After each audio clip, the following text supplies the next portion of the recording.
Vamos, meus irmãos, nos prepararmos para o nosso Evangelho de hoje. Vamos acerenar nossos corações, buscar nas inspirações que recebemos do alto a paz que tanto almejamos, que desejamos.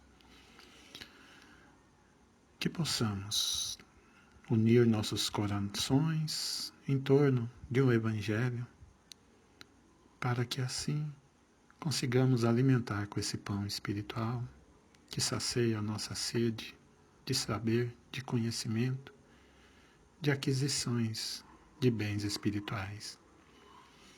A todas as pessoas que tiverem contato com esse Evangelho através das mídias sociais, dos grupos Prece Espírita Allan Kardec, Reflexões Diárias Portugal, Caminho da Espiritualidade, os grupos de WhatsApp, Reflexões Diárias, Caminho da Espiritualidade, grupos de estudos, de tratamento, ao canal do YouTube, Reflexões Diárias, onde são postadas orações, postados evangelhos.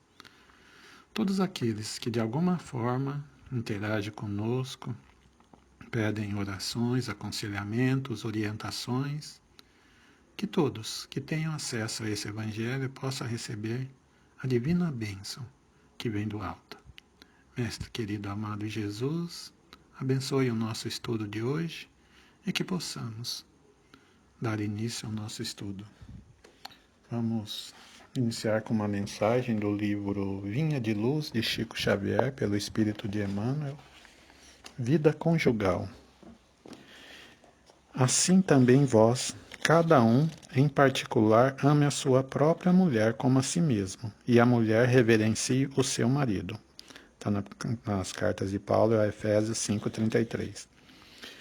As tragédias da vida conjugal costumam povoar a senda comum, explicando o desequilíbrio. Invoca-se a incompatibilidade dos temperamentos, os desencantos da vida íntima ou as excessivas aflições domésticas. O marido disputa companhias novas ou entretenimentos prejudiciais, ao passo que, em muitos casos, abre-se a mente feminina ao império das tentações, entrando em falso rumo. Semelhante situação, porém, será sempre estranhável nos lares formados sobre a escola da fé, nos círculos do cristianismo. Os cônjuges com Cristo acolhem acima de tudo as doces exortações da fraternidade. É possível que os sonhos muitas vezes se desfaçam a toque de prova salvadora, dentro dos ninhos afetivos, construído na árvore da fantasia. Muitos homens e mulheres exigem por tempo vastas flores celestes sobre espinhos terrenos, reclamando dos outros atitudes e diretrizes que eles são, por enquanto, incapazes de adotar. E o matrimônio se lhes converte em instituição detestável. O Cristo, contudo, não pode ignorar a transitoriedade das experiências humanas. Com Jesus é impossível destruir os divinos fundamentos da amizade real. Busque-se ao lado útil e santo da tarefa e que a esperança seja a lâmpada acesa no caminho. Tua esposa mantém-se em nível inferior à tua expectativa? Lembra-te de que ela é a mãe dos teus filhinhos e serva de tuas necessidades. Teu esposo é ignorante e cruel? Não ouvides que ele é o companheiro que Deus te concedeu. Bem, meus irmãos, hoje o nosso Evangelho será o capítulo 22. Não separeis o que Deus juntou, a indissolubilidade do casamento. Palavra difícil. Que possamos, então, nos prepararmos para o início do Evangelho. Mestre querido, estamos aqui realmente com os nossos corações abertos, buscando, através do seu Evangelho, levar à luz as nossas noites escuras, as nossas dores, as nossas dificuldades, nos fortalecendo, nos amparando, para que possamos superar nossas dificuldades. E a todas as pessoas que colocaram os nomes em orações, que intercedem junto aos grupos, aos pedidos de orações, aquele que os nossos pensamentos chegam, pedimos, Pai, que envie mensageiros de luz, equipe do Dr. Bezerra, para cuidar das doenças físicas, das doenças emocionais, das doenças da alma, e que todos possam ser envolvidos na luz desse Evangelho, e que os lares sejam envolvidos com muito amor, com muita paz, e que essa instituição do casamento seja preservada, dando base à progressão de famílias unidas, à união de espíritos imperfeitos na busca da evolução e a forma de resgatarmos débitos adquiridos em vidas pretéritas. Abençoe o nosso estudo de hoje, que assim seja. Capítulo 22. Não separeis o que Deus juntou. A indissolubilidade do casamento. Os fariseus vieram também a ele para tentá-lo, dizendo-lhe: é permitido um homem devolver sua mulher por qualquer causa que seja? E ele respondeu: não lestes o que criou? O homem desde o princípio os criou macho e fêmea, e que foi dito: por essa razão o homem deixará seu pai e sua mãe, e se ligará à sua mulher, e não farão mais dois senão uma só carne. Assim, eles não serão mais dois, mas uma só carne, que os homens, pois, não separem o que Deus uniu. Mas por que disseram-lhe? Moisés ordenou que se desse à mulher uma carta de separação e que fosse devolvida. E ele lhes respondeu: foi por causa da dureza dos vossos corações que Moisés os permitiu devolver vossas mulheres. Mas isso não foi desde o princípio. Também vos declaro que todo aquele que devolve sua mulher e que não for em caso de adultério, a esposa outra comete adultério, e aquele que a esposa um outro devolveu, comete também adultério. São Mateus capítulo 19, versículo 3 a 9. Não há de imutável senão o que vem de Deus. Tudo que é obra dos homens está sujeito a mudanças. As leis da natureza são as mesmas em todos os tempos, em todos os países. As leis humanas mudam segundo o tempo, os lugares e o progresso da inteligência. No casamento, o que é de ordem divina é a união do sexo para operar a renovação dos seres que morrem. Mas as condições que regulam essa união são de ordem tão humana que não há no mundo inteiro, mesmo na cristandade, dois países em que elas sejam absolutamente as mesmas. E que não haja em que elas não tenham sofrido mudanças com o tempo. Disso resulta que, aos olhos da lei civil, o que é legítimo num país e em uma época é adultério num outro país e num outro tempo. Isso porque a lei civil tem por objetivo regular os interesses das famílias, e esses interesses variam de acordo com os costumes e as necessidades locais. É assim que, por exemplo, em certos países só o casamento é religioso, legítimo, em outros é preciso também o casamento civil, noutros, enfim, só o casamento civil basta. Mas na união do sexo ao lado da lei divina material é comum a todos os seres vivos, mas há uma outra lei divina imutável, como todas as leis de Deus, exclusivamente moral, que é a lei do amor.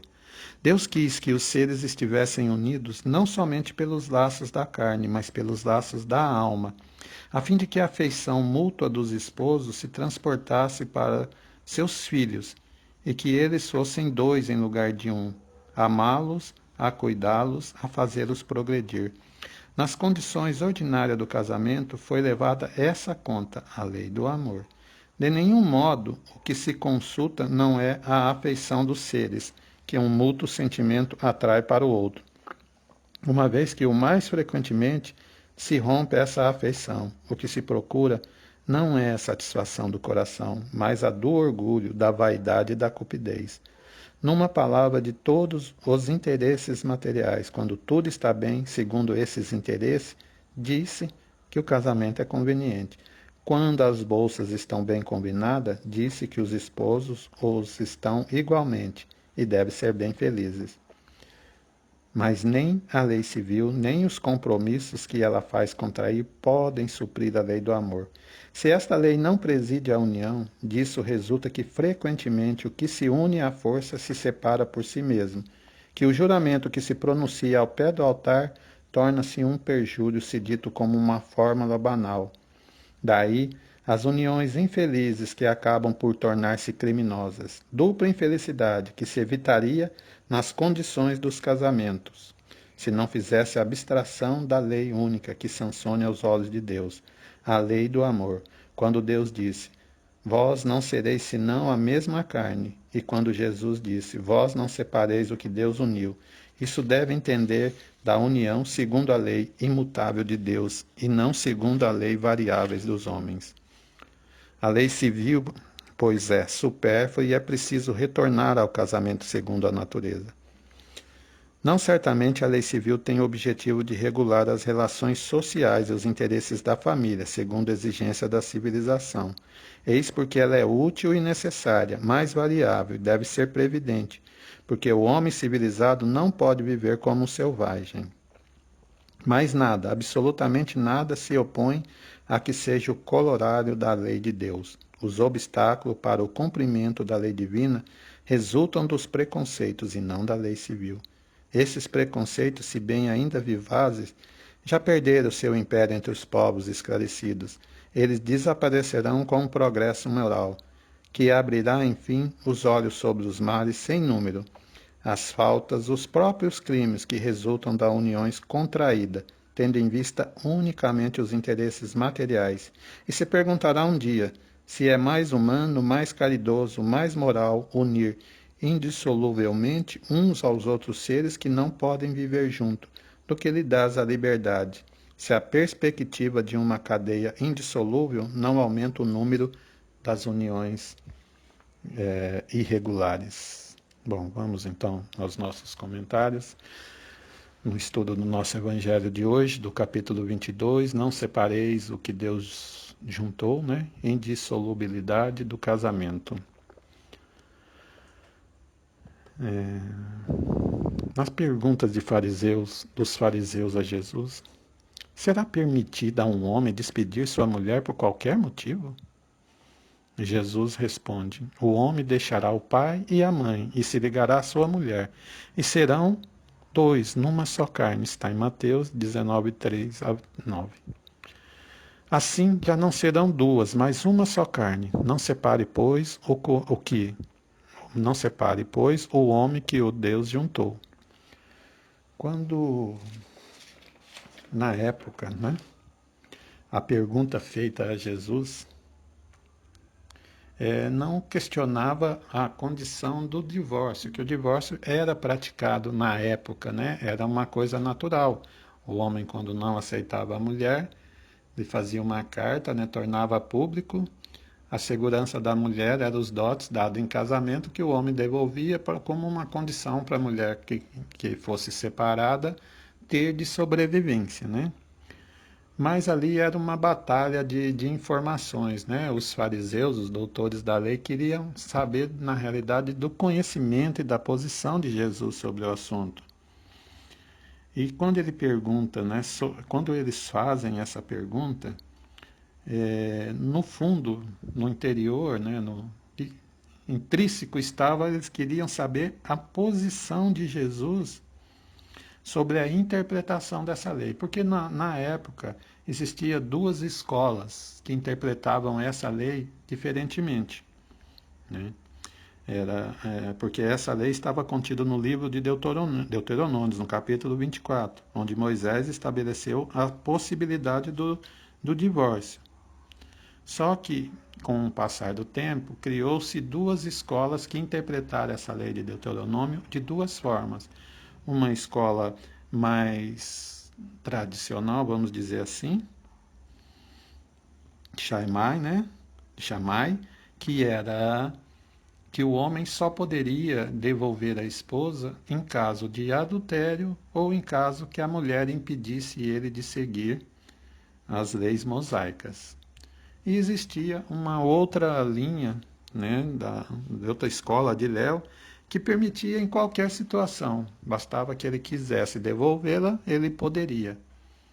E aí, no intuito de testar o conhecimento de Jesus, os fariseus perguntaram que eles queriam saber de que lado Jesus estava, se com essa escola de Shammai, que era mais tradicional, ou com a escola de Léo, que era uma escola mais liberal, né? E eles pressuporam então que Jesus ia falar. Mas na época, como os livros mais antigos tinham mais poder sobre os atuais, e esse tema também foi tratado na Gênese, que era anterior aos livros de Deuteronômio, então Jesus, sabiamente conhecedor das leis, respondeu o que estava escrito no livro da Gênese, ou seja, um livro que sobrepunha ao livro de Deuteronômio, né? Jesus falando que foste Deus que criou, aquele que criou os homens e desde o princípio os criou macho e fêmea. Isso está na Gênesis, no capítulo 1, no versículo 27. Dessa forma, ele responde ainda que, por essa razão, o homem deixará seu pai e sua mãe, e se ligará à sua mulher. E até isso é um parênteses que era diferente da época, que da época a mulher que deixava as casas e se ligava ao homem, né? A mulher abandonava tudo e se ligava ao homem. E Jesus mostra, diferente dos costumes da época, quando ele invoca a Gênese, né? Esse versículo da Gênese, para falar justamente ao contrário, capítulo 1, versículo 27, para falar que o homem deveria deixar a casa e unir-se à mulher, como nós vimos, que ele deveria, que ele fala, né? Por essa razão, os homens deixará seu pai e sua mãe, e se ligará à sua mulher, e não farão mais dois, senão uma só carne. Ou seja, se unirão. Mas é lógico que Jesus não falava que todos deveriam se abandonar a família, né? Ele fala para nós deixarmos os apegos às nossas necessidades materiais, às nossas convenções sociais, aquelas regras, né, os nossos interesses particulares, para que então para que então pudéssemos, né, unir com um casal, em casal, formando a base de sustentação de família e que pudesse então gerar seus filhos. Por isso Jesus diz que por essa razão o homem deixar seu pai e sua mãe e se juntar à sua mulher, e não farão os dois senão uma só carne. Assim, já não serão duas, mas uma só carne. A carne que representa naquela cultura a possibilidade de ação conjunta. Assim, o campo afetivo, como sempre, Jesus encerra essa frase dizendo: não separeis, pois, que o homem, que Deus juntou. Deus é amor. O que é o amor uniu e o homem não separa. Mas hoje, como trata as leis humanas sobre essa união de seres? As leis civis, elas são variáveis, elas mudam muito, de acordo com cada país, de acordo com cada época, sempre, né? E de acordo com as necessidades de cada civilização, e essas necessidades acabam regulando as relações sociais, regulam os interesses das famílias, e elas mudam com o tempo, muda com os lugares, muda com com o progresso da inteligência. Agora, em se tratando de leis divinas sobre a união dos seres, é diferente, pois existem as leis da natureza, elas são invariáveis. São as mesmas em todos os tempos, em todos os países. É imutável. Imutável é tudo que vem de Deus, porque tudo que é obra do homem está sujeito à mudança, né? Então, a união dos seres sobre a lei divina, a parte material, é a união dos sexos. A lei divina, moral, é o amor. Então, pelas leis divinas, é uma união de sexo e, pela lei divina, a união de amor. E na lei divina material, o que é de ordem divina é a união dos sexos, e que tem o objetivo de substituir os seres que morrem, ou seja, de dar a oportunidade de novos espíritos renascerem. Não só através do processo de reencarnação, mas através da tutelação dos filhos de Deus, da orientação, do nosso crescimento espiritual, da humanização, da oportunidade de espíritos com débitos resgatarem, se ajustarem. Tudo pautado no Evangelho, tudo pautado dentro da consciência cristã. E acima de tudo, ainda na lei divina moral, a união de sexo deve ser regida inteiramente pela lei do amor. Por isso que nessa afirmativa não separeis o que Deus juntou, apenas os laços espirituais e de mútuo afeto são indissolúveis. As uniões. Agora, o que ocorreu com o tempo? As uniões deixaram de ser pautadas no amor, passaram a ser por interesses materiais, em busca de sexo, em busca de posições de status, né? Uma posição financeira melhor, em busca de projeções, em busca de fama. O critério de amor desceu para um plano abaixo. Não foi mais a prioridade. A prioridade passou a ser os interesses materiais e os relacionamentos passaram a ser passageiros, rápidos. E hoje são como um raio, iniciam e terminam na mesma rapidez que os casais que se interessam, que se unem muito pelos bens materiais, não conseguem nem aprender a se amar pela convivência, pela renúncia, pela abnegação. Na primeira dificuldade, já se separam. E a união de sexo, sem ser regida, quando ela não é regida pelo amor, quando não foi Deus que uniu, as uniões são infelizes e acabam se tornando criminosas, o que já não aconteceria se fosse a lei do amor. Agora, para Deus, na união do sexo, existe a união pelos laços da carne e é somada pela união pelos laços da alma, que tem por objetivo a afeição mútua. E essa afeição mútua cria uma sustentação moral e espiritual na família. E ela é transmitida aos filhos, sendo dois pais, né, pai e mãe, a amar os filhos, a cuidar deles, a fazê-los progredir como tutores, a dar exemplos, tornando assim um lar cristão, um lar baseado nos preceitos cristãos, onde encontra-se a paz, a oração, e que mesmo que nas dificuldades do dia a dia, encontra-se o amparo e o respeito em um lado. Ainda Kardec fala sobre nós no casamento, na questão 695, que constitui um dos primeiros atos de progresso na sociedade humana, porque estabelece a solidariedade fraterna. Porque o casamento é uma base de solidariedade fraterna, é onde grupos de espíritos afins, alguns nem tanto, se unem para progredirem, não só em prol do grupo, mas para progredirem em prol de toda a humanidade, onde deve-se haver o respeito, onde deve-se haver o companheirismo, né? A humildade, a percepção do outro, o reconhecimento das dificuldades e a compreensão do outro. Por isso que as uniões que são feitas no amor, o homem não separa, mas que infelizmente hoje as ligações, essas uniões são feitas muito visando simplesmente a praticidade e o lado material, é onde acontece uma quantidade enorme de divórcios, que depois nós vamos fazer um outro evangelho falando sobre a parte de divórcio.